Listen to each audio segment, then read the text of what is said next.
noches, buenas tardes. Hoy la última reunión del Club de Traductores Literarios de Buenos Aires de este año. Es la octava reunión que hacemos en la Biblioteca del Goethe, donde estamos desde hace 4 años, y ya puedo anunciar que el año que viene volvemos a estar en la Biblioteca del Goethe, ya arreglamos eso, así que seguiremos acá.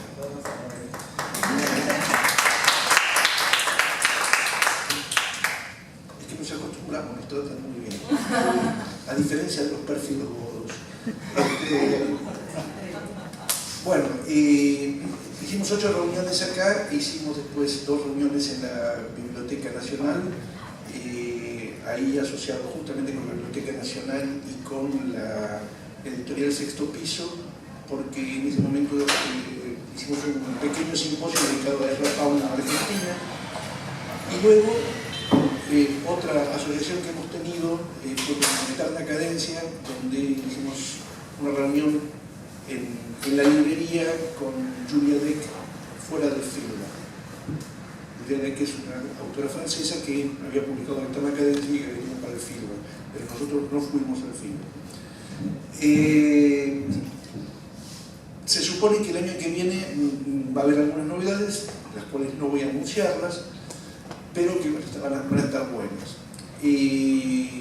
Para quien no vino nunca al club, nosotros todos los días alimentamos el blog del club, donde subimos noticias vinculadas a 3 mundos distintos, que son los que de alguna manera nos ocupan. Por un lado, el mundo de la traducción, tanto en sus aspectos técnicos como en sus aspectos administrativos. Y por otro lado, el mundo de la lengua, vale decir, el estado de la lengua y las políticas de la lengua. Ustedes saben en forma sistemática que desde hace 11 años nos estamos peleando con los españoles, básicamente por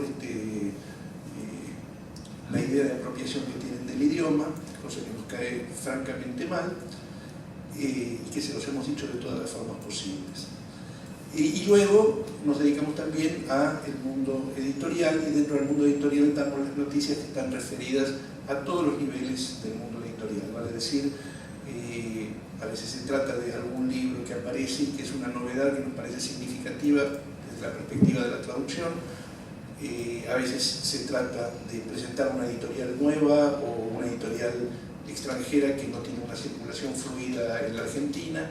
Y a veces se trata también de discutir cuestiones vinculadas a las editoriales propiamente dichas.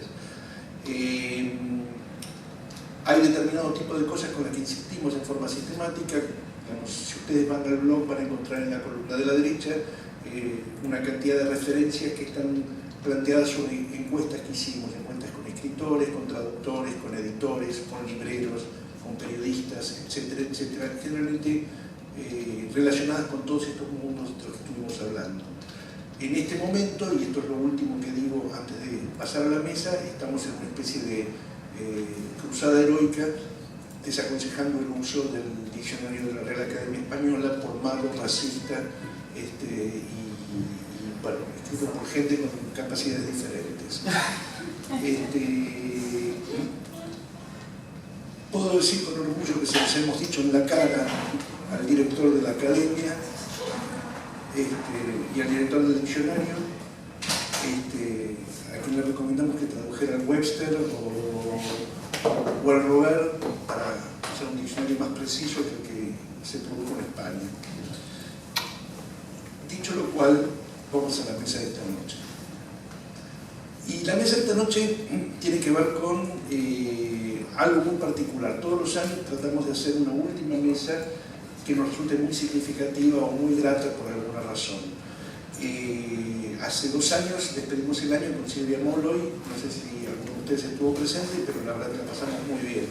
Y el año pasado hicimos una especie de gran recuerdo colectivo de José Luis Mangieri, porque se han cumplido 10 años de la muerte de José Luis.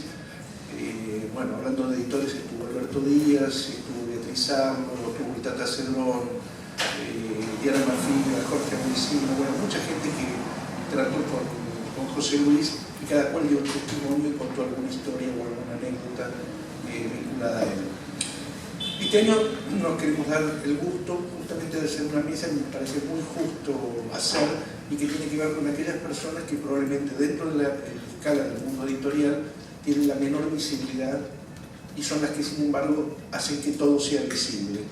Para decir la gente que se ocupa de hacer la prensa en las editoriales, de establecer un vínculo no solamente con los periodistas para que los libros tengan una determinada circulación, sino en muchas oportunidades también con los escritores, para que digamos, puedan lucirse y demás. El precio que normalmente estas personas pagan es una especie de completa invisibilidad que solamente es reconocida por aquellas personas a quienes les toca trabajar en algún momento con ellas. Entonces, para comenzar, yo le voy a pedir a cada uno de ustedes si pueden presentarse y después empezamos a conversar directamente. Yo, por una cuestión de edad, me parece, Paulina Cosi, jefa de prensa de Planeta en este momento. Débora Lapius, de la editorial de la Universidad Nacional de Quilmes, de libros de UNAURI en Fondo de Cultura Económica en este momento. Roxana Bavaro, soy la jefa de prensa de Riverside Agency. Nosotros somos los distribuidores de sellos como Anagrama, Edasa, bueno, y otros más en este momento. Me gusta en este momento que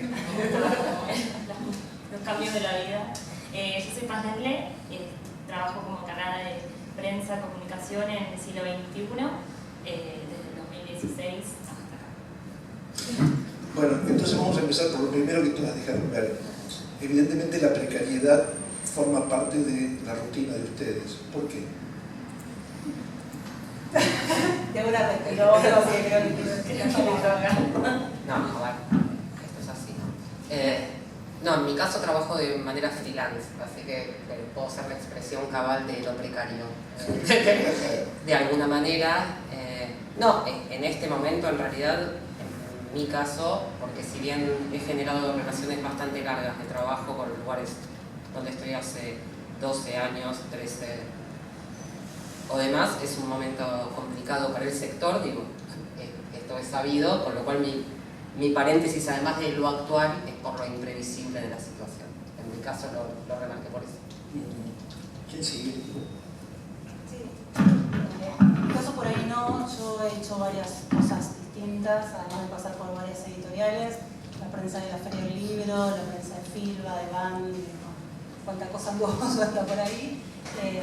Sí, es un momento difícil para todas las editoriales, para todo el sector. Sí hay una precarización que tiene que ver, me parece, con el mundo laboral en general, y que bueno, ahora nos atañe a nosotros porque estamos pasando un momento difícil, pero en general me parece que es bastante global el problema. Pero bueno, no tenemos un sindicato, es verdad. Los traductores tampoco, ¿no? Las dejo hablar a las chicas, pero en algún momento se barajó esa idea también porque tenemos un híbrido ahí, digamos, algunas somos empleadas en una relación de dependencia, otras, bueno, yo fui freelance en algunas ocasiones también, y las condiciones laborales cuando sos freelance, como cualquier monotributista, son complicadas en este país y eso lo padecemos bastante. Entonces que tiene que ver con el mundo laboral más allá del mundo editorial. Sí, no tienen que ver con eso, sino con el sector en donde cae la prensa. Porque hacer prensa, explicar qué es hacer prensa es muy difícil porque, digamos, todos los que trabajamos en prensa o venimos de comunicación o venimos de letras o venimos de algo parecido, y cuando vos explicás algo prensa tenés que explicar muchas cosas. Porque las familias no entienden de claro, no sabemos lo que eso creo hacemos. que nos pasa a todos, ¿no? Claro, entonces no hay sindicato, no hay ninguna norma. En general las empresas, no solamente la del libro, creen que nuestra tarea puede incluso ser prescindible, pero nos necesitan mucho. Entonces queda ahí como un gris extraño en donde no saben si nos tienen que querer y dar de comer o prefieren que no. Y bueno, y así va pasando el tiempo y vamos quedando en ese estado de precarización extraño. Bueno, y vamos a hacer las cosas al revés, porque vamos a hablar, por supuesto, de todo lo desagradable. Hablemos primero de lo agradable, digamos. Siempre hay días felices. Siempre hay días felices. ¿Cuáles son esos días felices? Bueno, no sé si coincidimos todas, pero me parece que cuando conoces a algunos autores que valen la pena, que has leído mucho, que te tratan bien, sí, hay días felices, claro que hay. cuando salimos por una tapa. Muy feliz para mí la tapa. No, bueno, en Chile hay una especie de costumbre linda que es cuando llegan los libros del depósito, de la imprenta, cuando entran esas primeras cajas con las novedades del mes, hay como una especie de pequeño alboroto que se da en la casita editorial, de todo, o sea, de la administración, los editores, bajamos a ver las cajas, mira esta tapa, mira el brillo, mira cómo quedó. Entonces, ahí me parece que hay algo súper íntimo en la industria editorial, que hasta uno no estuvo ahí, de pronto no lo vivió, pero eso, a mí me pasa que todos los meses, todos los años, todos esos primeros días de mes, hay últimos días de mes en realidad, hay como esa emoción y de gente que está laburando hace eso muchísimo, como que hay algo del amor por los libros que compartimos todos ahí, que se manifiesta como muy tangible, ¿no? Y te vas pasando el libro y qué bueno quedó y los colores, bueno, no sé, como que hay algo de eso que es mágico, y son para mí días recontra especiales y mandarle la tapa al autor por WhatsApp, tipo llegó, y mandarles esa primera moto con sus libros, y sobre todo si son autores, bueno en todos los casos, pero autores que publican por primera vez, que obviamente es como una especie de salgo ya corriendo, voy a guardarme uno, me esperás, y autores que tienen más trayectoria de publicaciones que también, como que ese momento. Sí, hay creo que una fantasía que es que nosotros tenemos, bueno, en el planeta hay muchísimos títulos por mes, y que todos los títulos nos dan igual, o que todos los autores nos dan igual, y la verdad es que no, que uno se alegra cuando salen los libros, estamos deseosas de mandarles el primer libro, el primero que tenemos nosotros, ver cómo quedó o leerlo, en mi caso que tengo un problema. Me parece que sí, que hay esa felicidad. Y otra cosa que me parece, después de tantos años, es que no es para nada aburrido, es un trabajo que no es rutinario, pese a que hay una rutina en un montón de cosas, en un cronograma de trabajo, no es rutinario. Todos los días estamos haciendo cosas distintas y pensando cosas distintas, y eso me parece que es por lo menos una motivación. Yo, perdón, quiero agregar a lo que dijo Paulina, porque vos empezaste diciendo conocer autores cuya obra hemos leído y tener el placer de conocerlos, y a mí quizás me entusiasma más conocer autores que de otro modo no hubiese conocido. Se me da a veces... No, porque no quiero hablar de las cosas feas, sé que está prohibido, pero a veces uno no quisiera conocer a los autores. Eso también ocurre, y seguir disfrutando su obra, y sin embargo es muy lindo cuando te llegan obras. En mi caso trabajo en muchos libros académicos, y de golpe transito por temas que por mi propia curiosidad lectora no hubiese llegado, y me encuentro con cosas súper interesantes, y me parece que eso es una de las partes más lindas. ¿Qué rango de autonomía tienen ustedes para realizar su trabajo? Quiero decir, bueno, cada uno de ustedes responde a editoriales distintas, con portes distintos, con catálogos diferentes, y aparte, más allá del trabajo actual que están haciendo, también está el trabajo que hicieron en otros momentos con otro tipo de editoriales. Entonces, ¿cuál sería la autonomía que ustedes tienen para poder establecer una estrategia relacionada con el trabajo? Acá supongo que las respuestas serán variadas justamente por eso, por las distintas editoriales en las que estamos.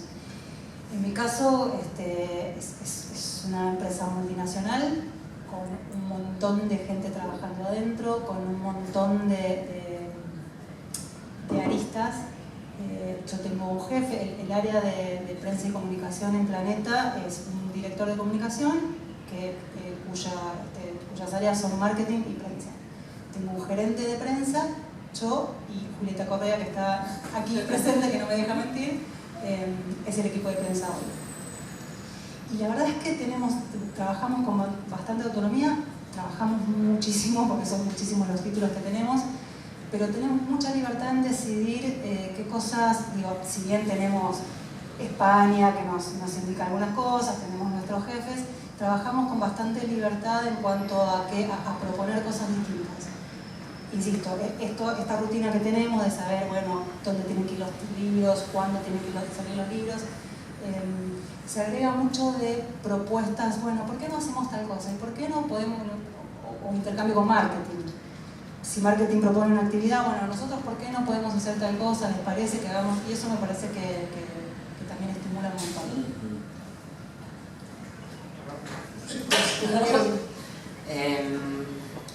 No, en mi caso creo que la autonomía es absoluta. En cualquier caso, hay ideas compartidas, que no son restrictivas, sino que son debatibles. En los mejores de los casos es muy fructífero, sobre todo sentarte con los editores, con los que leyeron los libros antes de que te lleguen, que te puedan transmitir un poco ese entusiasmo, darte ideas. La comercialización, te diría que quizás es un límite a la hora de hacer prensa, pero es un límite geográfico, saber a dónde está llegando un libro para no enviarlo a donde no es asequible, aunque pareciera que hoy por hoy todo lo es, no lo es, incluso con internet. Y en el caso de las editoriales universitarias, el gran límite es la burocracia. Ese es un tema complejo, pero bueno, sería para hablar específicamente de las instituciones públicas y las universidades específicamente. Tenemos que dar muchas buenas ideas, pero a veces cada idea que tenés implica elevar un legajo. Entonces eso te limita un poco. Bueno, yo ahora me doy el lujo de poder comparar porque vengo de trabajar en Penguin Random House, que es una multinacional igual que Planeta, y Riverside en Argentina es una especie de pyme o de empresa, digamos, mediana. La verdad es que cuando trabajaba en Penguin me pasaba lo mismo que a Paulina, dependía un poco de la coordinación con muchos editores y después con muchas personas de marketing y con el equipo de prensa. Yo era parte del equipo de prensa y la verdad que la jefa que teníamos nos dejaba trabajar con libertad y nos dejaba opinar y podíamos trabajar, pero dependíamos de un montón de factores. Donde trabajo ahora, yo soy la encargada, digamos, de la parte de prensa, también de redes sociales. Puedo pensar ideas de marketing, puedo pensar y hacer lo que quiera y ellos me apoyan, así que en ese sentido tengo una libertad absoluta y completa. Y lo que además recibo es como la libertad de decir, bueno, la estrategia que elegimos con cada libro y con cada autor de ser escuchada y llevada a práctica. Así que yo no tengo, digamos, total libertad en este momento. Yo sí, un poco parecido a lo que decía a Carlos, que hay un equipo que se junta, en realidad nos juntamos mucho con los editores, como en las grandes conversaciones, y al estar en la editorial, digamos, la charla de los libros es como constante. Entonces nos juntamos a ver el plan con la gente de comercial y con Carlos Díaz, que es el director editorial, y ahí es muy...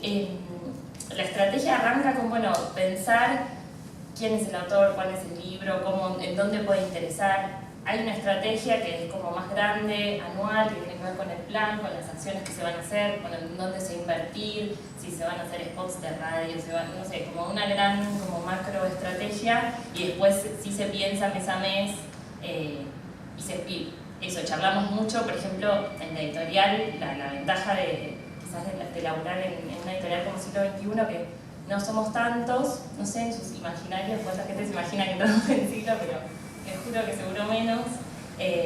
Nada, que hay momentos donde, bueno, si los editores están medio trabados con una tapa, la tapa circula y estamos todos tipo, bueno, esta tapa, este color. Hablamos mucho con los vendedores que tienen la editorial, que son los que después van a las librerías y se encargan de charlar un poco con los libreros y contarles los libros y demás, y ellos quizás son los que tienen las mesas más en la cabeza, entonces te dicen, no, esta tapa es medio parecida a otra que salió, o no sé, o va a combinar bien con esta otra cosa que hay dando vueltas del tema.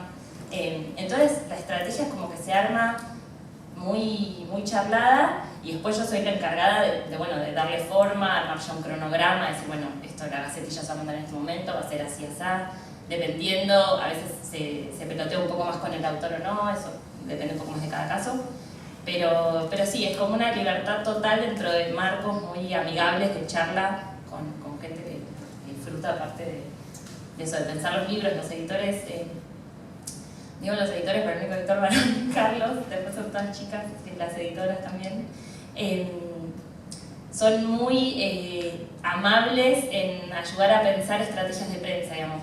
Nada, son muy consumidoras de suplementos culturales, muy consumidoras de Twitter o de redes sociales, donde pueden decir, bueno, este libro, mientras lo están editando, digamos, antes de que llegue una estrategia de prensa, poder pensar, bueno, este libro puede ir por acá o puede ir por allá, le puede interesar a tal persona, y después también nos bajan también un poco el autor tiene esta personalidad, como está es más canchero para notas en radio o meterle gráfica, porque bueno, nada, un poco eso se va armando, pero lo bueno es en una editorial del tamaño de Siglo que llegas muy rápido a la matriz, que me parece a diferencia de Planeta. ¿Sabes qué estaba pensando justo eso? ¿Sabes qué no? Que es bastante Mirá, similar, loco. sí. sobre todo porque en Planeta hay editores que pasaron por prensa, hay varios ex jefes de prensa, pero además hay un vínculo con los editores que es muy... Supongo que también uno va generando eso, porque uno tiene un interés, entonces vas a buscar al editor y le preguntas cómo llegó este libro, pero se da ese intercambio, se da con arte, se da con comercial en algunos casos. Lo que pasa es que, claro, es como a una escala un poco más grande, entonces por ahí no es con todos, estamos todos trabajando, pero en general el vínculo con otras áreas es muy similar. ¿Sí? Se me ocurren un par de preguntas en relación a lo que ustedes dijeron. La primera tiene que ver con, bueno, ustedes tienen que saber normalmente qué es lo que están ofreciéndole a la prensa. Eso implica dos cosas. Por un lado, tener alguna idea de qué la va el libro. Quiero decir, incluso aquellos libros que por ahí no les gustan tanto, o incluso aquellos libros que les resultan más ajenos, ya no por razones estéticas, sino por el tema que tratan o lo que vaya a hacer. Y el segundo problema que entiendo que deben tener es saber con quién tienen que tratar, para decir con qué periodistas van a tratar, con qué medios van a tratar, etcétera, etcétera. A un pequeño paréntesis, hay muchos estudios que se hicieron y hay uno en particular para Argentina que dice Argentina, España, en general el mundo de la lengua española, los suplementos culturales no lo leen los lectores. Los suplementos culturales son la principal ayuda que suelen tener los libreros. Entonces, el principal consumidor de un suplemento cultural es el librero, que es el que necesita saber qué libros aparecieron y poder después decirle al cliente, bueno, mire, lea, y dar algún tipo de explicación. En líneas generales, la necesidad de que un libro aparezca en un suplemento cultural tiene que ver con llegar al librero antes que llegar a los lectores, porque digamos, es una cosa que tanto la profesión de periodista cultural como los suplementos culturales en sí en los últimos años se fueron degradando a puntos absolutamente increíbles. Entonces, cierro el paréntesis. Tienen que ver las dos cosas ustedes, tienen que ver la materia y a quién en todo caso va destinada esa materia. ¿Cómo lo hacen? Perdón, lo primero que estaba pensando, insisto un poco en la especificidad de los libros con los que trabajo ahora. Yo he trabajado literatura, infantil, no importa lo que hago ahora y quizás a diferencia de las chicas para hacer un aporte. Bueno, mucho libro académico, acá tenemos Fondo de Cultura, siglo XXI, hay dos. No, pero para mí el lugar justamente donde yo hago prensa no son los suplementos culturales. No es excluyente el suplemento cultural y por supuesto es un lugar que a todo autor le gusta también y que a todo editor le gusta estar ahí, pero quizás no es el lugar adecuado. Trabajo muchas veces con secciones que tienen que ver con ciencia, interés general, política, incluso, no sé, suplementos de arquitectura. Ahora estoy con un libro de la Universidad de Quilmes que es sobre la producción de salas para shows musicales específicamente. Digo, eso se trabaja con gente que hace arquitectura y con gente que trabaja en arte sonoro. Entonces sí, puedo tener un cruce con un suplemento de cultura, pero no es solo ahí, o con las universidades muchas veces estás con politólogos, calculo que todos hemos trabajado y que quizás no ese es el espacio que sí o sí al que uno va. Y eso lo quería aclarar porque me parece importante. Lo que te permite justamente tener más prensa o una mayor proyección es salirte del suplemento cultural, que además cada vez hay menos, tienen menos páginas, tienen menos espacio y hay mucha competencia ahí. Sí, yo creo igual que a Paulina le tiene que pasar lo mismo porque tenemos muchos sellos también adentro de nuestras empresas. Entonces, en el caso de Paulina, no sé cuántos sellos tenés ahora. No, además te agrego, ¿no? Gastronomía, bueno, por eso. Música.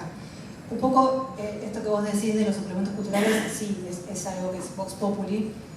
Y te diría que lo leen los autores, lo leen los editores, pero además nosotros no podemos trabajar solo con eso.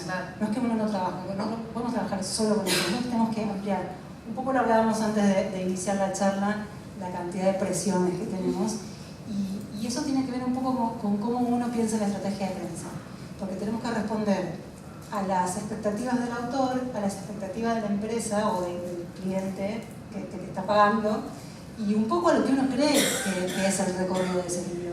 Digo, hay un montón de cosas que se conjugan en esa estrategia, no es una cosa tan sacar el medio mundo y pescar a ver qué pasa. No, uno piensa que hay detrás de esto, a dónde va ese libro, a quién le puede interesar ese libro, y además, ¿qué otro lector puedo emplear? Yo sé que hay ciertos libros que van a un lugar fijo, a los suplementos de cultura, o a los suplementos de gastronomía, o de música. Ahora, ¿qué más puedo hacer yo por ese libro? Incluso los libros de ficción, te diría. Sí. Cuando vos tenés libros de ficción que son que tratan algún tema específico, no sé, hemos tenido nosotros en Tusquets el de, se me ocurre ahora, no sé, Walter Lescano sobre Cromañón. Bueno, yo trabajo con un libro de ficción, como cualquier libro de ficción, pero además tengo un tema detrás, que es Cromañón. Entonces, se me abre un abanico de posibilidades, pero todo eso creo que es lo que pensamos. Pero incluso con los literarios muy literarios, que vos crees que no pueden ir a ningún otro lado. Yo, por ejemplo, este año hice una tapa de la revista La Nación, que es una dominical con Amélie Nothomb, y es un libro absolutamente literario. Pero bueno, tiene que ver un poco con la cantidad de sellos también, porque yo también tengo libros de arquitectura, libros de artística, hablamos, digamos, es enorme la gama de periodistas con los que hablamos, y para mí es fundamental en el trabajo, que lo hablaba anteriormente, conocer a quien está del otro lado. Y conocer a quien está del otro lado, después de muchos años, no significa solamente conocer al medio, sino conocer específicamente al periodista. Porque justamente le decía, hablaba con Gabriela, esto de que, bueno, ¿qué pasa? Tenés una colección de poesía, ¿a quién vas a llamar? ¿A este periodista o a este periodista? No, llamo a este, porque este sabe de poesía, el otro no. Claro. No importa que el otro sea el jefe. Claro. Entonces es eso que te lo dan los años y la experiencia también. Sí, yo creo que también, creo que estamos todos de acuerdo que nuestro trabajo en el mundo editorial es muy de las relaciones interpersonales, porque estamos ahí eso, con un diálogo ida y vuelta todo el tiempo con los periodistas, con los editores, o sea, el mismo dentro editorial, pero con los autores. Una vez que el libro ya es real, somos como la cara y la que recibe, y el WhatsApp es prendido fuego en fechas de lanzamientos con los autores. Y creo que con los periodistas pasa un poco también que a medida en la que uno establece vínculo y te toca, o sea, a mí a veces me pasa, me aparece un libro de un tema medio raro. Nos apareció el año pasado, hacemos una colección de educación, es un tema que tiene algunos libros en el catálogo del siglo, pero bueno, a partir del año pasado era muy intenso, sacamos un montón de libros en esa serie, y ahí también es de pronto ir aprovechando los contactos que uno tiene en los medios, decir, che, en educación te parece piola, y así también te van como, tengo este libro, sé que a vos no te va porque hace cultura y ficción, pero conoces a alguien, tenés alguna idea ahí. Entonces ese mundo todo el tiempo está como interrelacionado, es una trama ahí que se sigue tejiendo, y me parece que es lo que decía un poco al principio, como que nunca nos aburrimos porque siempre estamos pensando a quién le puede interesar este libro, quién aparece como en ese espectro, y se suman los influencers, ¿no? Como esta cosa nueva de redes sociales, de armar como perfiles también de gente que consume ya cultura y libros, no solamente con los suplementos, con el diario, sino con redes. Un poco quería volver a la primera pregunta que hacías de lo que tenemos que conocer. Sí, también en eso es divertido, porque de repente te encontrás leyendo libros sobre empresas, sobre negocios, sobre educación, sobre temas que no se te hubiera ocurrido leer en algún otro momento, y que sin embargo cuando te toca lo haces y aprendes cuáles son los periodistas que están detrás de eso, cuáles son los autores, cuál es ese mundo que está detrás de ese... Pero también está la otra parte, que yo no sé, no hay nadie de Penn Random House, pero imagínate qué desgracia si te toca tener que leer un libro de Pérez Reverte para después hacer una nota, una cosa por el Bueno, estilo. puedo decir que hice muchos años agente de Arturo. Creo que Roxana sabe. Claro, ya tiene como... Hace muchos años trabajé con él, trabajé 5 años con Arturo, viene todos los años para la Feria del Libro, o sea que puedo dar fe de eso, y los periodistas lo leen y todos los años siguen logrando una agenda completa. Quiere decir que sigue teniendo una recepción.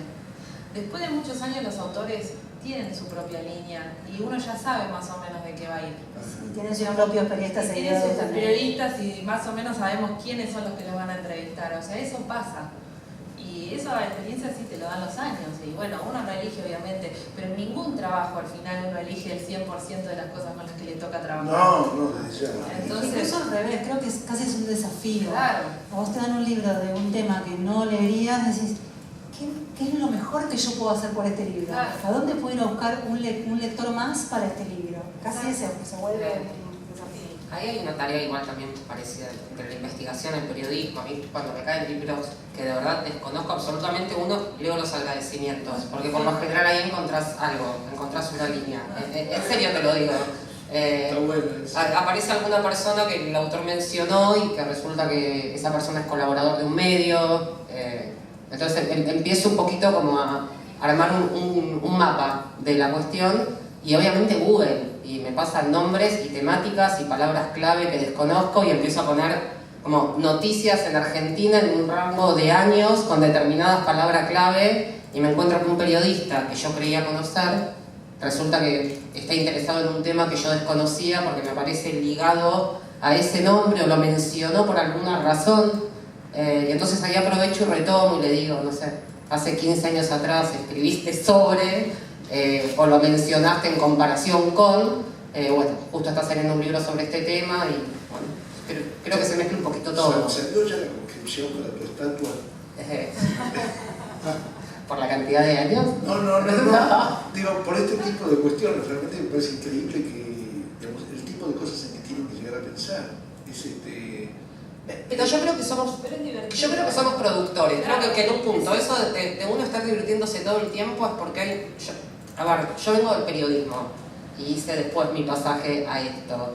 Y yo lo que siento es un poco eso, como estás todo el tiempo haciendo producción de diversas cosas que aparecen sobre una estructura que ya conoces. Digo, yo sé cómo armar una base de medios, sé cómo armar una gacetilla, digo, pero después hay cosas que son la que entusiasman, que es el cambio de todos los días. Sí, yo iba a hablar exactamente lo mismo. Le decía a Gabriela que para mí tiene la base de esto es como en el periodismo la pirámide invertida.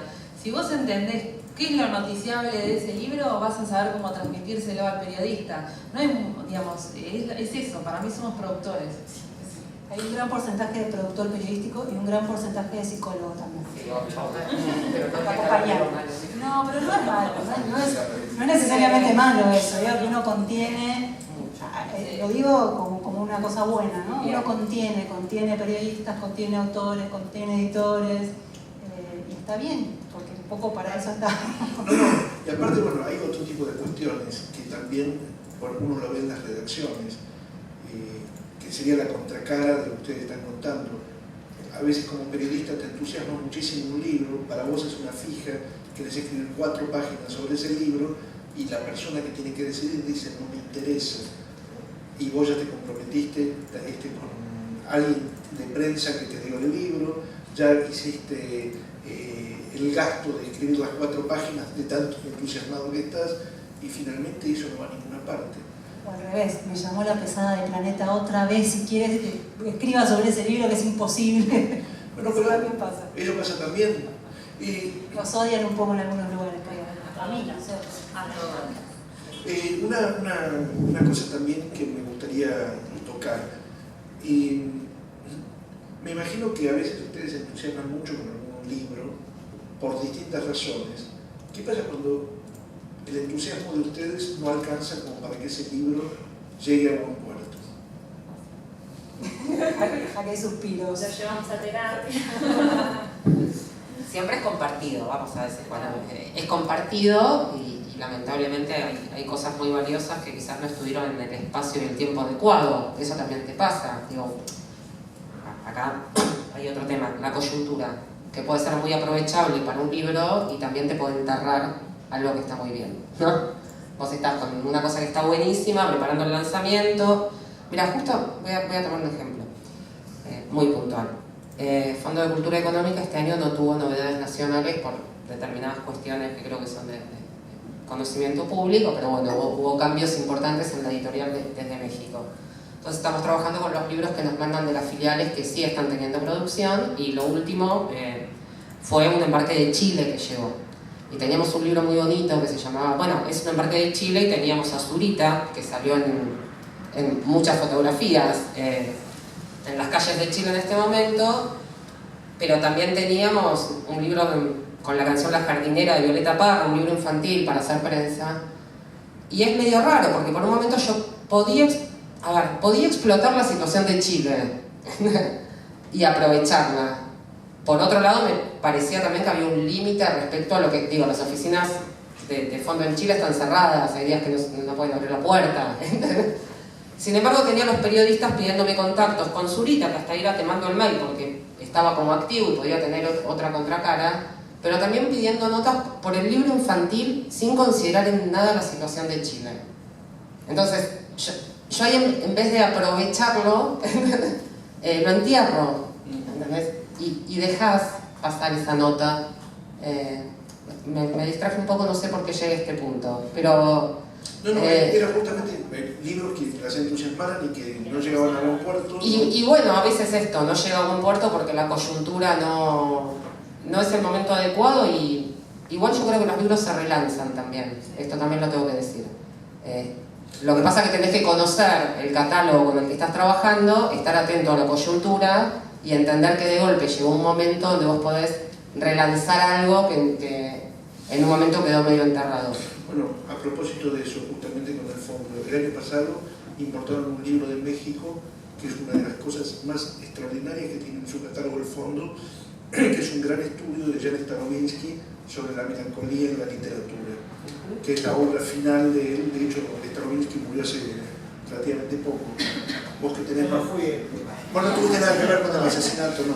Bueno, ese libro prácticamente, digamos, llegó a la Argentina, fue distribuido y prácticamente no tuvo ningún comentario. No, pero también tenés una limitación en ese caso, en el caso del fondo. Nosotros trabajamos con la producción local cuando la hay, que esperamos que la vuelva a abrir muy pronto, que es lo que más nos interesa. Y con los libros importados tenemos una limitación, que es el libro importado, la cantidad de ejemplares y no tengo con qué trabajar. Entonces a veces básicamente no hay notas porque no contemplás hacer prensa de un libro que te llega para todo el territorio nacional 10 ejemplares. Claro. Yo entiendo perfecto esa situación, a mí me pasa lo mismo con algunos sellos que son muy particulares y que la tirada que viene a la Argentina es de 200 ejemplares.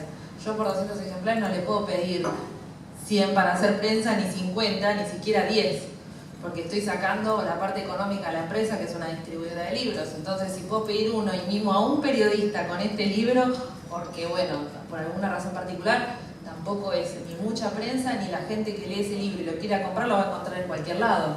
Entonces ahí hay un limitante, ahí es donde la prensa se choca con la parte comercial.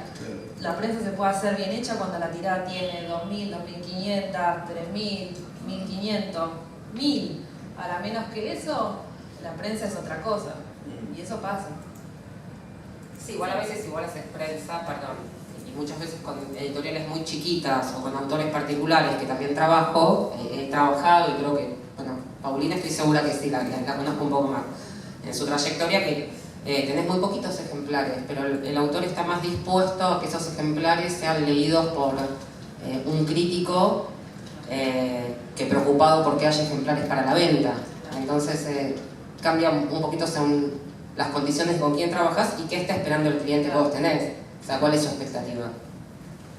No, yo creo que acá con Siglo, con la distribución de Siglo México pasa un poco eso también, como llegan ejemplares, pero de lo que entra no nos entran ejemplares de prensa. Entonces a veces, bueno, si algún periodista te pide un libro puntual, es toda una negociación y pasa un poco eso, como que bueno, le das a este y no le das al otro y nada, como que hay una política ahí de cuidar todas las relaciones y decir, bueno, Siglo por lo pronto tiene una política muy generosa de envíos, digamos, yo en eso no tengo restricciones y suelo nada, aprovechar y volviendo a tu pregunta inicial, como es una pena cuando los libros hasta tienen prensa y de pronto no se venden. Este año me parece que con la baja de venta general que hay nos pasó un poco a todos.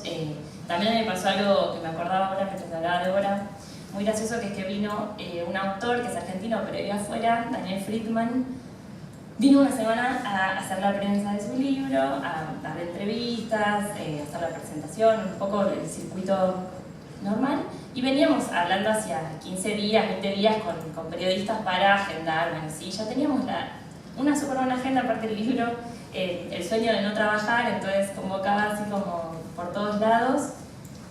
Y vino el fin de semana, o sea, llegó el sábado que Cristina anunció su candidatura a vicepresidenta con Alberto.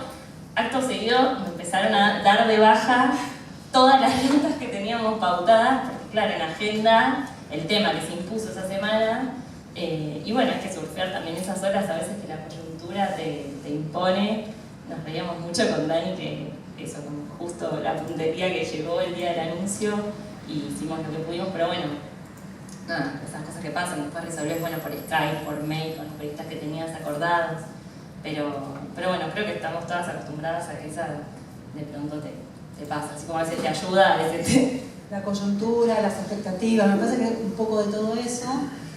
También me parece, y a veces hay errores propios, digo, y acá hablo por mí, a veces hay errores, a veces uno se equivoca o piensa que antes, que después, que pasan esas cosas. También pienso que hoy la comunicación cambió un montón, ¿no? Hoy el mundo digital para nosotros es un mundo explorable, un mundo nuevo, y me parece que hay un montón de cosas que antes con el papel teníamos más inconvenientes que hoy las podés salvar con lo digital. Y hoy no salió en el diario en papel, bueno, sale en lo digital. Hay un montón de planes, de estrategias que con un plan B se pueden resolver. Entonces, Hay un poeta y escritor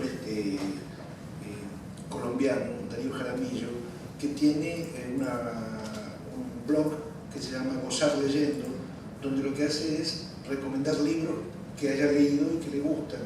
Tiene 200.000 abonados, digamos, casi alcanza mucho más, a mucha más gente que lo que sería estar en un suplemento. O sea, hoy pasa con Twitter. sí. Hoy esto que decía, creo que pasa sobre los influencers. Vos tenés, además de los periodistas, los influencers.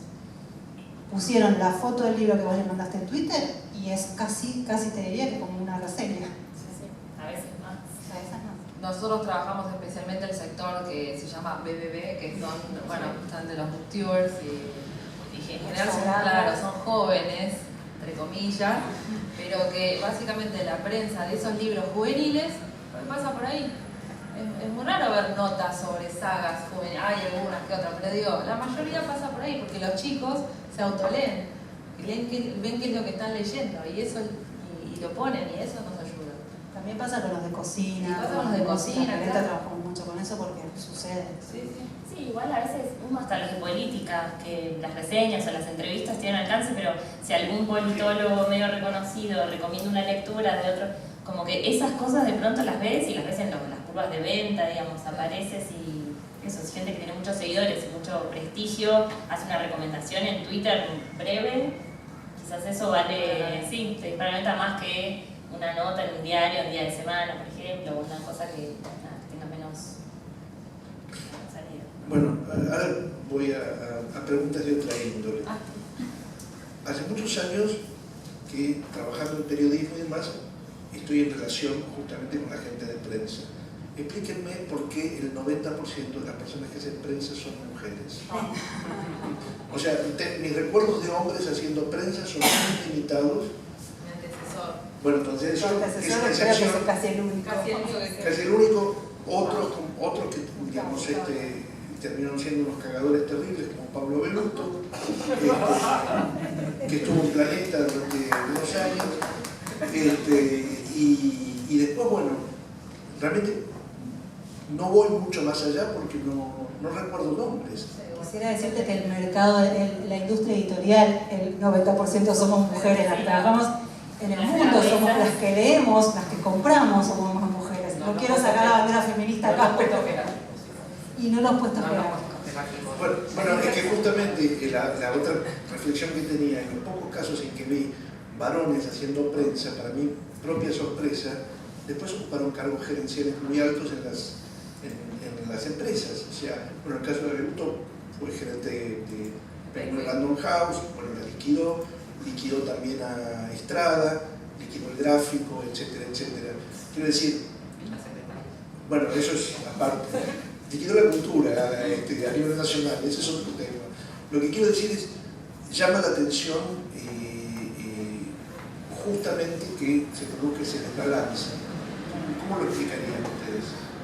Bueno, creo que es un poco eso, somos las que, digo, de los estudios por lo menos que yo he leído, somos las que compramos, las que consumimos y las que hacemos los libros.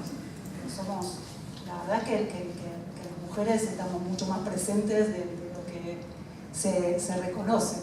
Yo debo decir que en esta experiencia actual es la primera vez en donde tengo que trabajar con una mujer fuerte, que es líder en lo que hace y que es reconocida, que es Gloria Rodríguez. Ella es una familia de editores, desde su bisabuelo son editores, es la fundadora de la editorial Edasa, y es una mujer muy reconocida en el ámbito y muy querida. Pero es cierto que anteriormente no tengo registro de, bueno, de que en la cabeza hubiera mujeres. Pero estoy pensando en voz alta. Yo empecé mi pase del periodismo al campo de la edición. Mi primer trabajo fue en la Cámara Argentina del Libro, yo trabajé como 10 años ahí. Y las reuniones de la mesa directiva eran casi todos hombres. Y, digo, las representaciones más jerárquicas, insisto con esto. Y las mujeres que estaban, por lo general, eran mujeres de familias de editores. Me acabo de dar cuenta cuando estabas hablando. O sea, me empecé a, no sé, Ana Cabanellas, que tiene, digo, hace 1000 años que está esa editorial y que ocupó por un cargo muy importante en la industria, en la Unión Internacional de Editores, etc. Gloria, pero por lo general en esos lugares es de familia. Pareciera que si no todavía las mujeres no llegamos, no por nosotras, No, está claro. hasta esos lugares. Bueno, la otra pregunta que tengo, y que es muy específica, dos cosas. En líneas generales, he visto los catálogos editoriales de la mayor parte de ustedes, los que están online y demás, y en la mayor parte de los casos no figura el nombre del traductor. Y luego, como elemento de marketing, nunca se menciona el nombre del traductor, cuando muchas veces los traductores son más importantes que los autores. O sea, quiero decir, César Aira tradujo autores que no le llegaban a los tobillos. Digo, César Aira, para no hablar de Borges, de Cortázar, de Aurora Bernal, de un montón de gente. ¿Por qué ese descuido? En mi experiencia, por ejemplo, en lo que es Paidós, que tenemos varios títulos, sí, se trabaja bastante con el nombre del traductor. No sé si lo has visto, a lo mejor a veces no es tan representativo el trabajo que nosotros hacemos de lo que vos ves en la web, porque vos entras a la web del Planeta y no, pero sí, por lo menos en mi caso, yo he trabajado mucho con ciertos traductores que sé que son importantes para mí.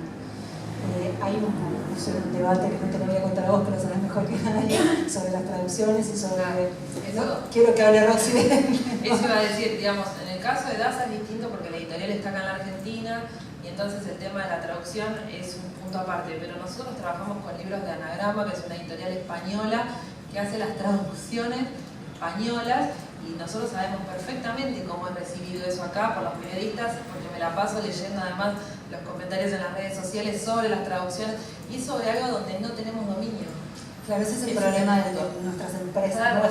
De las empresas en las que trabajamos, que son empresas... Claro, y en Penguin pasa lo mismo, porque Penguin, digamos, si bien es una empresa multinacional, digamos, con cabeza original en Alemania y está en Estados Unidos, la pata que viene a Latinoamérica es de España. Y ahí ya no hay discusión posible, porque nos excede a nosotros. Son libros que vienen armados desde allá, y ya no tenemos, digamos, capacidad de elección. En cambio, bueno, en Edasa Argentina es distinta la situación. Ahí sí ya hay otro tener los traductores acá es mucho más fácil. No, pero yo no estoy acá discriminando desde el punto de vista si se trata de españoles, mexicanos, o lo que sea. Te doy un ejemplo. Si uno va a leer una traducción de Berghan o de Günter Grass, hecha por Miguel Sáenz, que es español, que es miembro de la Real Academia, etcétera, etcétera, sabe en principio que es un plus y una garantía. Yo no he visto en general que se haga la prensa en función de, digamos, este traductor le da este valor determinado al libro. Y a mí me sorprendió más la oportunidad de ver en los catálogos donde se exhibe que no aparece como elemento de venta, en última instancia, quién hizo la traducción. Incluso libros que a veces son libros que son reflejos de todo eso. Por ejemplo, el año pasado cuando salió el libro de Horacio Artaud a propósito de las distintas traducciones del Capital, bueno, fue una cosa absolutamente fantástica, porque de pronto todo el mundo sabe que existe un libro que se llama El Capital y que existen muchas traducciones del Capital, pero generalmente no se sabe quién lo tradujo. Yo creo que cuando son autores, cuando son traductores locales, sí se trabaja. Digo, pienso en algunos títulos ahora de Alfaguara. Yo creo que sí, que para nosotros es más fácil cuando es un traductor local, que uno tiene ese contacto y que puede trabajar con ese traductor. Incluso cuando viene el autor, probablemente uno convoca a ese traductor para hacer la agenda de prensa. Claro, pasa mucho trabajar. La diferencia no es porque sean argentinos o mexicanos o españoles, sino por la cercanía que uno tiene para trabajar con ese traductor. Sí, a mí, en el caso de Siglo puntualmente, pasa mucho eso, que quizás a diferencia de la traducción literaria, la traducción académica hay muchos nombres detrás, ¿no? Porque hay un traductor, pero hay un corrector técnico de esa traducción, o sea, igual en el catálogo y sobre todo en las gacetillas no aparece como un nombre súper destacado, pero sí se intenta sumar, y también, no sé, nos pasa con algunos casos puntuales. Por ejemplo, Foucault lo traduce todo Horacio Pons. Bueno, nosotros en Twitter eso cada tanto ponemos, como el Foucault que leemos todos es Horacio, no sé, como en algún punto hay traductores más icónicos de algunas obras que nada, que esa mención te vale, pero después también eso, como que sirve más eso, que tal pues es el que estuvo persiguiendo, dirigiendo o edición al cuidado de, y poner el especialista, quizás eso es más garantía para un lector. No sé eso, si los lectores de libros del francés académicos tienen relación o conocen, o sobre los libros de educación que tradujeron ahora. Te doy un ejemplo muy simple. Levi Strauss tiene las primeras ediciones de Levi Strauss en toda Latinoamérica fueron hechas en Argentina y en México. Cuando Udeva empieza a perder los derechos, por ejemplo, de Tristes Trópicos, Antropología Estructural y demás, la compran en editoriales españolas y retraducen esos libros. Los retraducen mal. Cuando vos te fijas, por ejemplo, quién firma la traducción de las mitológicas de Levi Strauss, es Gerardo Denis, el poeta mexicano, que es absolutamente importantísimo. Cuando vos te fijas, otras traducciones de Levi Strauss, Antropología Estructural, de Juan José Arreola, uno de los mejores escritores mexicanos de la historia. O sea, si vos agarrás y tenés esa referencia, ya al libro vas a ir inmediatamente. Adrián Hidalgo pone en la tapa quién es el traductor, y si vos lees al Eclesio traducido por Juan Aviñosi, evidentemente tenés una garantía de que malo no va a ser. No, sin duda, sí. Entonces, ya se trata de un libro técnico, académico, o se trata de un libro de creación literaria, yo creo que es un valor agregado. Como es un valor agregado, lo que comentabas vos, al cuidado de y demás, sería fantástico. Pero esos datos, por lo general esos datos sí se destacan, a veces se aprovechan, también a veces eso viene desde antes, de estas conversaciones previas de cuando estás conociendo el libro a través del editor y que te cuenta que hay algo en la traducción que lo convoca particularmente y eso te llega, entonces vos después lo explotás, así como explotás a algunos prologuistas, que son un nombre más conocido acá que el autor que vos estás trabajando. Están vivos a veces. A veces, tal cual, está vivo el traductor y uno ofrece notas con el traductor. A mí me pasa muchas veces que es quién es el responsable, el autor no está. Entonces, quién es el responsable y quién va a ser el vocero como responsable, y esa persona puede ser un traductor, puede ser un director de colección, puede ser un prologuista. Sí, lo sabemos todos. No está explotado quizás en las páginas web, pero creo que a nivel comunicación, cuando podemos, lo hacemos y lo tomamos. También a veces hay cosas que no sabés y precisás que alguien te la transmita a vos para vos después explotarla. Pero seguramente toda la gente del club está deseosa de transmitir ese tipo de conocimiento. Me imagino que sí. Bueno, antes de pasar la pelota al público para que en todo caso se transforme en una conversación colectiva, les pido que brevemente me cuenten alguna cosa específica y curiosa que les haya ocurrido haciendo este trabajo. Qué curiosa, hay muchas cosas Sí. que no podemos contar. Claro, no las podemos Les contar. pedimos mil disculpas, pero hay cosas que vamos a guardar hasta la intimidad de los autores. Yo puedo contar de curioso, hace 2 o 3 ferias del libro que me tocó trabajar cuando fue la explosión de Germán Garmendia, el youtuber que era muy conocido, que hemos pasado más o menos unas 7 horas de firma de ese chico y nos agarró a las 4 de la mañana dentro de la feria del libro. Esas cosas pasan, estás todo el día parado ahí, o la presentación de no Cristina, el libro de Cristina, sino uno anterior que sacamos donde se llenó con bombos y gente, digamos, partidaria de la feria del libro. He pasado presentaciones que contaba hoy donde no había nadie y entonces uno tiene que poner la cara con el autor. Libros que salen mal impresos y también tenés que poner la cara con el autor. Hay muchas cosas anecdóticas. que podríamos contar todas, me parece. Hay muchísimas, sobre todo las más populares, que son cuando no va nadie o cuando se llena y uno se descontrola todo, sobre todo en las ferias, que son La Feria del Libro es todo, es una anécdota en sí misma. Son 3 semanas donde todas vivimos ahí adentro todo el día, básicamente. no nos reconocen más en ningún lado. Sí. Sin decir el nombre, porque vamos a cuidar los autores. Pero una cosa que nunca me había pasado hasta hace 2 años atrás fue, me habían pedido de Enya una entrevista con una figura de las letras que venía acompañado por otras personas para un ciclo. Entonces íbamos a aprovechar, la figura de las letras no estaba tan interesada en dar entrevistas, por otro lado ya, pero íbamos a aprovechar su presencia para que entrevisten a las personas que venían con él. Entonces armamos una mesa. Primero pidió que si se les podía mandar las preguntas un poquito por mail, como para saber de qué se trataba. Bueno, ahí directamente hubo un cambio de periodista, porque el periodista se ofendió y yo no entendí, o sea, pero estoy obligada a transmitir que esa es la situación. La editora del suplemento, o el editor del suplemento no, de todas maneras quería hacer la nota, así que envió a otro periodista, en este caso encima vecino. Bueno, nada, fuimos juntos en el auto a hacer la entrevista, como bueno, vamos a un lugar divino, nos sentamos y cuando ella empieza a hacer la nota, la colega periodista, el escritor y las 2 personas que tenían habían armado como un acting donde se iban distribuyendo las respuestas uno por uno escritas como si estuviesen haciendo una puesta de teatro, y de esa manera transcurrió toda la entrevista. O sea, tal pregunta, entonces contestaba uno y llegué al punto y le pasaba al otro y el otro daba su parte. No, fue una cosa muy... Bizarra.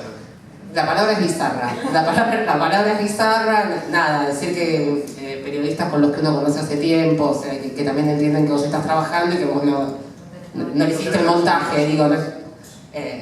Nada, y salimos riéndonos mucho y lo peor fue que la nota se publicó. Y lo que me llamó mucho la atención, y en realidad lo agradecí, es que la periodista tuvo la buena onda de no comentar eso que había pasado. Lo cual podría haber sido muy bueno en términos explosivos, pero tuvo la buenísima onda de no decir nada porque había sido un verdadero papelón. Digo, de hecho no había repregunta. O sea, una nota sin repregunta es lo peor que le puede pasar a un periodista. Bueno, no había repregunta porque era un guión. Hay cosas fuera de lo estrictamente laboral. Digo, autores que quieren ir a comprar medias porque se les rompieron las medias, autores que quieren medicamentos, que quieren ir a la cancha, autores que se enferman, Bueno, autores que se quedan encerrados en lugares.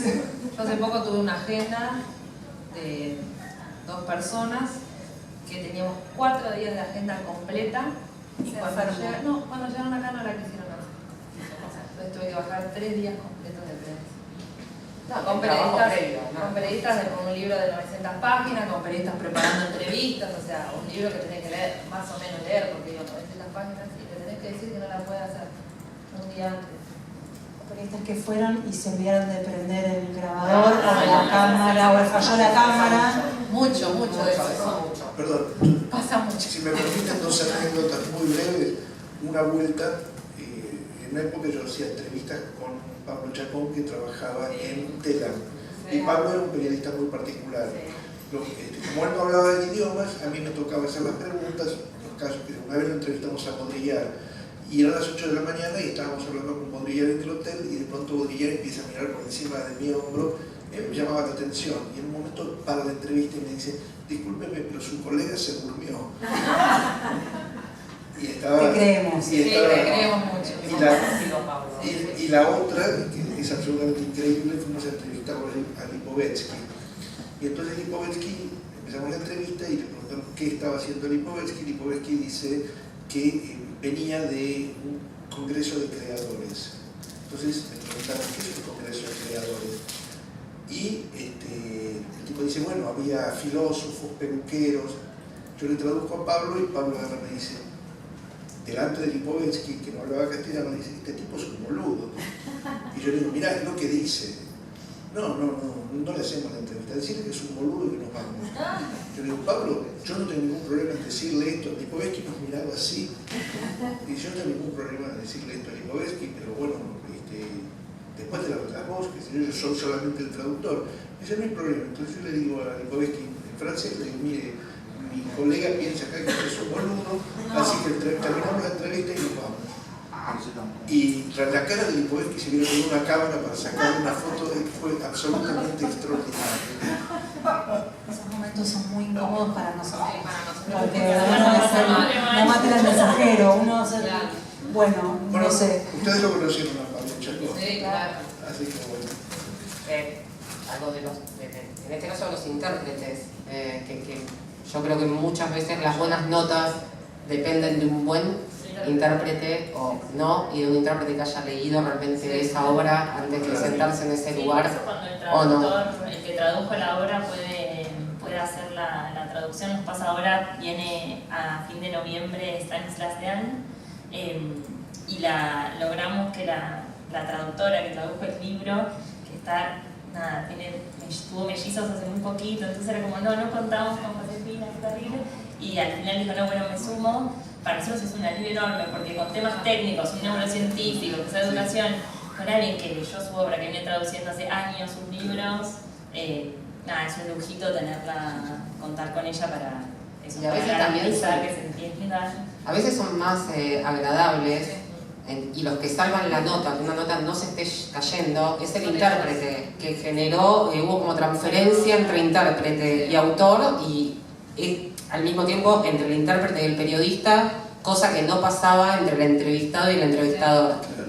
Y de golpe la nota te la salvó eso si no se hubiese caído, o una agenda completa, no solo una nota. No, claro. Así que, viste, valoramos mucho. Bueno, ahora les toca hacer gasto a ustedes, así que ya ven cuál es el tono totalmente informal, no nos hagan perder el tiempo y comiencen con las preguntas. No vamos a contar intimidad.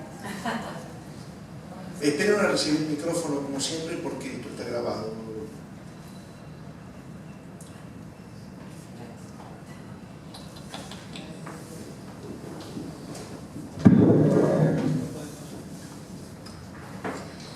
Una pregunta. Ustedes plantearon que para promocionar libros que vienen de afuera, de las casas, digamos, de México, no pueden porque tienen la restricción de la cantidad de libros que reciben, ¿no? ¿Qué pasa con el libro digital? ¿Funciona, no funciona? ¿Puede venir a suplir esa restricción numérica, digamos? Sí podemos hacer, no podemos hacer en demasía y tenemos que evaluar si vale la pena o no según la cantidad de ejemplares que recibimos acá. Esa como una primera aclaración.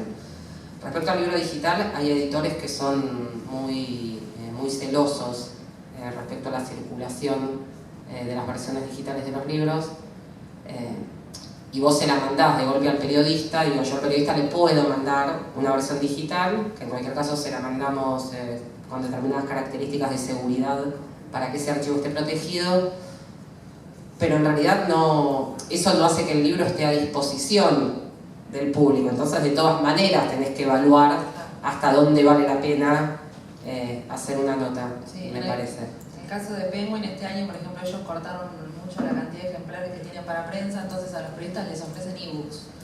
Nosotros en Riverside no trabajamos prácticamente con ebooks, salvo algunas cosas muy excepcionales de anagrama que España le manda al periodista, o sea, ni siquiera pasa por mí, por lo tanto a mí también me limita porque yo no tengo la capacidad de darlo. Pero la verdad es que hay que ver si realmente los lectores leen ebooks, entonces hay libros que tienen muy poca tirada y que de igual manera no van a llegar al lector. Entonces ahí también pierde un poco. Igual sigue gustando el papel, porque yo muchas veces cuando tengo que mandar, o sea, yo no tengo el libro, ponele que no es un caso de limitación que no tengo ejemplares, voy a tener ejemplares pero quiero hacer un anticipo, entonces yo lo que hago, como el libro no llegó de imprenta, de todas maneras se imprime y se manda una copia en papel, cuando tenemos recursos, simulando un libro, y cuando no una fotocopia, aunque sea anillada, pero hay una cosa de la amabilidad todavía de entregar una copia de de papel. cortesía. Sí. Exacto. ¿Quién sigue?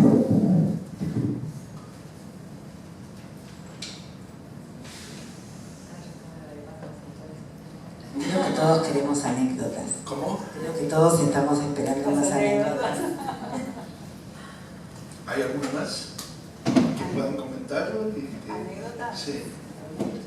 Hay una divertida que voy a contar porque no tiene nada de malo. Usa el micrófono, Débora. No es un escritor en este caso. Me tocó hace unos años hacer para la Universidad de San Martín, vino de visita Peter Greenaway, un personaje absoluto. Entonces él se sentó a dar notas, él estaba muy interesado, venía por un ciclo vinculado con cine, pero él estaba muy interesado en mostrar que él era un artista plástico. Entonces bajaba impecable, las entrevistas empezaban muy temprano a la mañana y él bajaba tal cual se lo ve en fotos, digo, no era un ideal, el tipo, un dandy bajando, se sentaba con su carpetita y tenía algo que justo vos comentabas hace un rato, creo que fuiste vos de esta gente que si le caes bien, está todo muy bien, pero primero te hace como una prueba de inteligencia. Entonces sometía a pruebas de inteligencia a los periodistas y según si pasaban y según cuál interesado él veía que estaba el periodista cuando él tenía su carpeta, que era una carpeta con folios donde tenía reproducciones de sus obras artísticas sobre las cuales nadie le quería hablar. Lo cual, y a él se le notaba sentido con esa cuestión, pero así todo estuvo muy predispuesto hasta que llegó un fotógrafo y le dijo que a él le interesaba mucho hacerle fotos especiales, era invierno esto, y le pidió si se podía acostar al borde de la pileta de natación del hotel para sacarse las fotos. ¿Quién era Moseski? No, pero quería. Y le dijo, y él lo miró así muy serio y le dijo, yo filmo actores, yo no soy actor, no voy a actuar para vos. Y el fotógrafo igual no se inhibió para nada con la cuestión. Yo estaba incómoda porque, no sabía, la verdad que no sabía muy bien qué hacer, era como no lo molestes, pero por otro lado el señor claramente se sabía arreglar solo, tampoco, a veces también molesta, ¿viste? Entonces bueno, le digo, bueno, tratemos de hacer otro tipo de fotos y ahí el fotógrafo le dice, bueno, no te querés acostar en la pileta, te pido un favor, que me acompañes al baño y apaguemos la luz y te filmes tu cara, o sea, te pongas la linterna del celular por abajo para que el tipo de sombra que proyecte en este lugar oscuro me dé la foto que yo estoy buscando. Y eso no le molestó. Y se encerraron los dos en el baño y las fotos estuvieron buenísimas. Así que ese tipo de cosas pasan. Las fotos es un tema. Sí. Te diría que casi es a veces más riesgoso que la misma entrevista, porque a algunos no les gusta, son más fóbicos, quieren posar, no quieren posar, hay que sacarlos, a veces hay que sacarlos del hotel, es complicadísimo. Y se cansa. Se cansa. Se cansa. Sí, sobre todo a mí me pasa con eso, con autores que son investigadores, sociólogos, politólogos, que de pronto te hacen la entrevista sin ningún problema y cuando ves las fotos se ponen todos tensos, no, esta es la peor parte, sacame de acá, es una foto, pasa rápido. Y ahí se agradece eso, como fotógrafos que tienen un poco más de muñeca y que lo saben desacartonar un poco, porque si no la verdad que eso se recontra traduce. Y ahora también estamos haciendo como unos videitos con los autores para los libros y demás, este auge audiovisual. A veces pasa que decisiones totalmente fallidas, que uno espera una cosa y a la vez nos pasa para bien con autores. Me pasa y lo agradezco muchísimo a Diego Golombek, que tiene total manejo de cámara, de conversación, de todo. Entonces Diego es como un lujo porque todo le sale en una toma, en entrevista en radio. A nosotros nos pasó mucho. Este año salieron muchos libros. Hay una serie que tiene siglo, que dirige Claudio Bensecri, que es Nueva Sociología Argentina. Entonces son sociólogos que publican su primer libro, jóvenes, investigadores. Bueno, salieron muchos libros en esa serie este año. Y claro, ahí es como un desafío también porque uno se vuelve como una especie de coach de cómo dar una entrevista, de bueno, que te van a llamar en radio. Decíamos recién que te van a llamar en radio para hablar 3 minutos, probablemente no hayan leído tu libro ni la contratapa y no tengan ni idea. Y me pasó con varios autores que es, bueno, no tenés 45 minutos de exposición, entonces no hagas la introducción, el desarrollo, el marco teórico en el que enmarcas toda tu rápido, el argumento fuerte, la idea original, y eso es un trabajo re divertido con autores que de pronto vienen muy del mundo académico, en donde agarran el micrófono y empiezan empieza como a citar fuentes y es como, no, te van a dar 3 minutos y vos tenés que decir, no sé, algo escandaloso que resuene, que mañana sea tapa en los sectores como... Son reacios. Hay una anécdota recontra famosa de eso que tiene que ver con Vargas Llosa. Vargas Llosa, por ejemplo, en Francia había publicado todos sus libros y nunca vendía más de 1000 ejemplares, 1500 ejemplares. Y cuando se publicó La Guerra del Fin del Mundo, Gallimard decidió invertir y entonces lo prepararon durante una semana porque habían conseguido una entrevista con el programa Posthoff, con Bernard Pivot. Y entonces durante una semana estuvo con un coach practicando todo lo que tenía que practicar. Vargas Llosa, por supuesto, hablaba francés perfectamente, no tenía problema con eso, pero fue en la dirección en la que tenía que ir. El programa tenía una audiencia gigantesca siempre, y después de que estuvo en esa semana, vendió 100.000 ejemplares de La Guerra del Fin del Mundo, y aparte de todo eso, arrastró todo el catálogo anterior, con el que nunca había pasado absolutamente nada. Entonces, les pregunto rápidamente eso. ¿Hacen ese tipo de entrenamiento? Vos estás contando que de alguna forma sí. Sí. Me parece que hay autores que... Y hay autores que después lo agradecen, porque de hecho te van a decir como... Eso pasa mucho con autores que están un poco más pendientes, y dicen como, me escuchaste en la radio, cómo salí, haceme comentarios, como te piden feedback, como dije esto bien, me olvidé de algo. Mismo a veces a mí me pasa que en algunas entrevistas que para gráfica, como mi oficina en la editorial está en la planta baja y donde hacemos entrevistas en el tercer piso, muchas veces me quedo en la entrevista porque si bajo, subo, si me está en café o lo que sea, pido como permiso porque a algunos periodistas no les gusta y a algunos autores tampoco, entonces bueno, si acordamos que puedo estar, muchas veces hay autores que también dicen, me olvidé algo, agrego algo más, como, bueno, no sé tu entrevista. No es solamente los principiantes, no, sino que tienen todos, más experiencia, son todos. Y quedan muy pendientes. Claro, nosotros lo que hacemos habitualmente es prepararlos antes a todos. Es como, bueno, acordemos la idea, cuál es la idea central, qué es lo que vamos a comunicar, qué es lo que queremos decir, qué es lo que no queremos decir.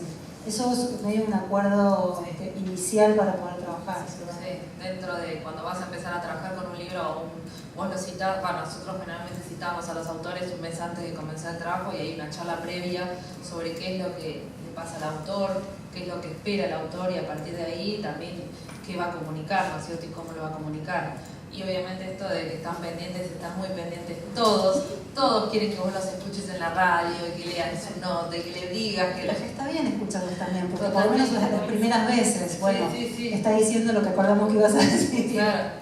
No, y hay veces que, cortito igual, porque hay veces que en esas entrevistas hay periodistas que levantan cosas de los libros que uno pasó por alto y de pronto generan interés. Entonces, a mí ese ejercicio está buenísimo hacerlo, como escucharlos, porque hay periodistas que agarran cosas de los libros que... Sí, yo estoy de acuerdo con que está bueno entrenarlos y sacar el máximo potencial. También creo que hay que respetar las limitaciones o los límites, que quizás no son limitaciones, es que una persona no quiere hacer algo y ahí también nuestra avidez de hay que hacerlo visible, hay que hacer... Bueno, yo qué sé, que quizás hay medios en los que la gente no es buena, hay gente que puede ser muy buena charlando en una mesa, en un café, y se puede poner realmente muy nerviosa en un lugar que implica un micrófono, un estudio de televisión, por caso. Entonces quizás ese no es el lugar y quizás salga perjudicado incluso. Yo por lo general la verdad que pregunto si tiene algún problema o si lo escucho y escucho que la primera nota, acá se retraba claramente, ¿no? Y después también cuidar con quién lo mandás a que le haga la nota. Porque también ahí tienen que cerrar algunas personalidades. Una vez haciendo la prensa de Adelaida Guevara, ella venía a promocionar que se había publicado en Argentina toda la obra del padre, todos los libros del Che Guevara, y hubo un pedido de nota de Chiche Hellblum en ese momento para televisión, y le dijimos que no parecía y que incluso era como que no coincidía mucho la idea de lo que ella quería comunicar al dar esa entrevista. Bueno, no. Ahí la gente que distribuía el libro quería que dé la nota y ella dijo que sí, que igual la iba a dar, y la verdad que fue una cosa horrible. En serio, fue horrible porque no sumó nada, realmente no sumó nada, y aparte dio esa nota y no dio otras notas, porque quizás no tenían el mismo rango de llegada, Pero yo creo que quizás se perdió un montón de gente que hubiese sido más genuinamente lectora de eso que ella quería publicar. Bueno, debe estar el polo opuesto también, ¿no? O sea, gente como, yo me imagino, debe ser muy fácil hacer la prensa de un libro de Juan Villoro con Juan Villoro de la ciudad. De gente que de pronto tiene una elocuencia fantástica y que hace incluso una pregunta estúpida se transforma en inteligente.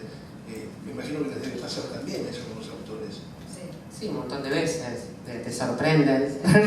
No, pero te sorprenden, digo, pero más allá de su libro, te sorprenden respecto a cómo los escuchás, que hacen asociaciones, hablan de la vida, no se cansan, le ponen ganas, tratan de... A veces escuchás también entrevistas que son muy malas y te das cuenta que el autor tiene realmente una predisposición muy amorosa para con su trabajo y para con el trabajo nuestro. Claro. También, porque riman la nota de una manera que... Sí. Eso es esencial, digamos, la predisposición y la colaboración del autor con la prensa. Porque hay muchos que les da vergüenza y entonces no van a hacer un mayor esfuerzo, pero hay otros que entienden que cuando se prende el micrófono, bueno, eso también los beneficia a ellos. De hecho, hace poco estuve con un autor que era muy vergonzoso y que le costaba mucho y no se comunicaba demasiado y pensamos, bueno, esta agenda va a ser un desastre y finalmente todas las entrevistas salieron fantásticas, los periodistas lo adoraron y entonces, bueno, ahí claramente hay un compromiso de trabajo. En el fondo ellos están trabajando, o sea, más allá del ideario emocional y romántico de ser un escritor y que la prensa y no sé cuánto, hay un trabajo, hay plata, hay una empresa, digo, eso no se puede tampoco olvidarlo tan fácilmente. Un poco el planteo es ese, es un trabajo en equipo, es un trabajo entre todos, es un trabajo de los editores, de la empresa en general, de la gente que hace prensa y del escritor. Ahí si no hay un acuerdo en que el trabajo, que el empuje tiene que estar, que tiene que ser por parte de todos, Sí, yo es más difícil. podría decir que la diferencia está en cuando los autores que te tocan no son autores originarios, digamos, cuando estás trabajando con una estrella de televisión, con una bailarina, con una tarotista, digamos, que su actividad principal es otra, bueno, ahí puede cambiar un poco, porque no terminan de dimensionar. Pero es el compromiso porque de entender que estamos todos trabajando para ese libro y para... Funciona. Tienen que entender que ese trabajo es un trabajo entre todos. Sí, yo creo que eso un poco se acuerda con esas primeras reuniones con los autores, donde se les cuenta un poco cómo es el proceso y el trabajo que se va a hacer, y que creo que para todas los primeros meses son los de más intensidad, en donde estamos ahí como muy intensos. Y nos pasa, o por lo menos a mí, que se nota mucho cuando el autor le pone garra y te va la nota a la medianoche en la radio, no sé dónde. Como que hay algo de eso, que eso repercute. Después son medios chicos que rebotan y hoy en redes rebota todo, no importa en dónde salga, si hay alguien que lo comparte. Y un caso muy lindo es en esta colección de Educación Nueva, el libro que salió el año pasado de Melina Furman, Guía para crear hijos curiosos. Que para nosotros fue una novedad porque es un libro que trasciende y agranda un montón el público lector de siglo, que bueno, padres, docentes, pero cualquier persona que le interese los niños y esté involucrado de alguna manera en la crianza de un chico. Es un libro precioso que ya recomiendo. Pero bueno, Melina, eso, se puso el libro al hombro y iba a todos lados. Y un día nos llaman porque el domingo a la mañana tenía que ir, como tía, la tele evangelista, un programa del cable de los evangelistas de no sé dónde. Y era una cosa recontra chiquita. Y yo, bueno, Meli, mirá, domingo a la mañana, si no está todo bien, lo podemos pasar. Me dijo, no, voy a ir porque, bueno, tienen hijos también, tienen un montón de hijos y tienen libro para padres, así que vamos. Y fue y salió buenísima y el tipo se recontra enganchó. Pero bueno, ahí se agradece un montón a esos autores que entienden que bueno, nosotros hacemos un laburo para que el libro, obviamente, esté en todos lados y rebote, pero si el autor no se pone media milla, se complica. Bueno, hay un tópico normalmente en el mundo de la traducción que no tengo otro remedio de confesar que siempre me pareció una pelotudez, que es la invisibilidad del traductor. Realmente me da muchísima alegría que hayan estado acá, justamente porque digamos, ni los traductores son invisibles, ni los editores son invisibles, y ustedes merecen no solamente no ser invisibles, sino muy visibles, porque son una pieza fundamental en el funcionamiento funcionamiento de los libros. Así que espero que le hayan pasado también como me imagino que la pasamos nosotros. Así que las novias se arrudraron en el atrio mientras tomamos vino. Gracias.